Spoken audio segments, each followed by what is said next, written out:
Let's talk about what you need to do when you perform cross-country ski with the rebound with your feet. The large cross-country ski where you're rebounding up off the bottom of the pool and having your feet spread really wide apart is a fantastic cardiovascular exercise. Let's talk about the type of technique that you're going to use for your feet. When we do a rebounding motion in the water, most times we actually need to be bouncing off the toes. And this exercise is no different. So I'm going to do a rebounding cross-country ski and bouncing off my toes.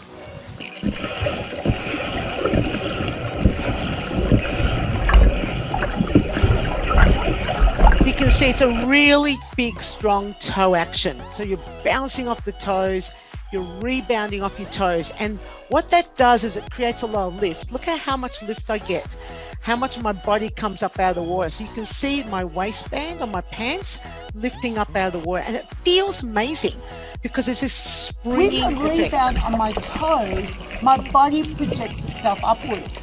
And that's because I'm maximising on the elastic forces of the fascia, the arch of my feet, and then being able to transfer that force up through my calves and through my upper leg. Now, if I try to do a large rebounding cross-country ski and press my heels down, it's very, very different. Now let the sound in.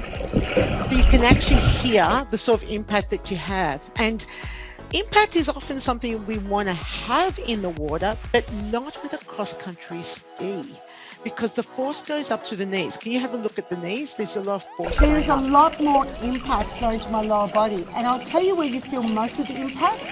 You'll feel it in the leg that's in front, because that's the leg that you'll be able to really put your whole foot down. Whereas the rear leg, you will be lifted off your heel slightly. You can't have both feet flat to the bottom. And it's not impact that feels good because I've got an extended joint, extended leg, and I'm landing flat down onto that heel. It's really hard to get the spring. I'm going to do the two. I'm going to start with putting my heel down to the bottom of the pool, using everything else the same, arms, torso turn, the whole bit. And then I'll go up onto my toes and watch the difference.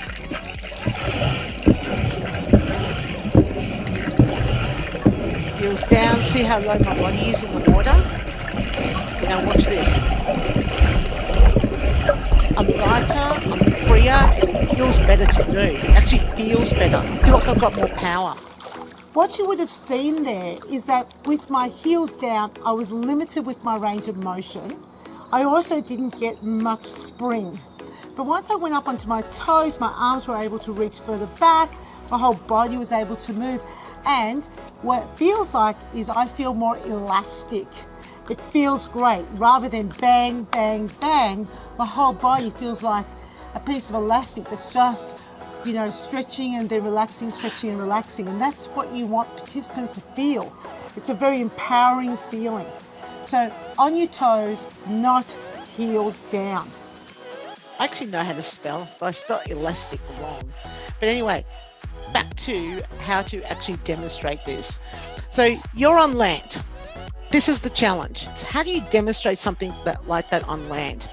Now, I love the aqua frame. So my go-to straight away is always to use the aqua frame. Don't have an aqua frame, let me know. I can help you get in contact with the person who actually created this concept. But this is really key to being able to demonstrate something that virtually is impossible to do on land. It's like doing jumping lunges on land. And for most of us, it's not great on our joints, not great on the pelvic floor. And it's not something that you can sustain on hard concrete week in, week out, especially if it's a slippery deck. So I like to use a frame in this position. And of course, then I can demonstrate the toes. It's very easy because I just use the frame to lift my body up. But say you don't have a frame and you have to do it the hard way. So what you want to do is demonstrate.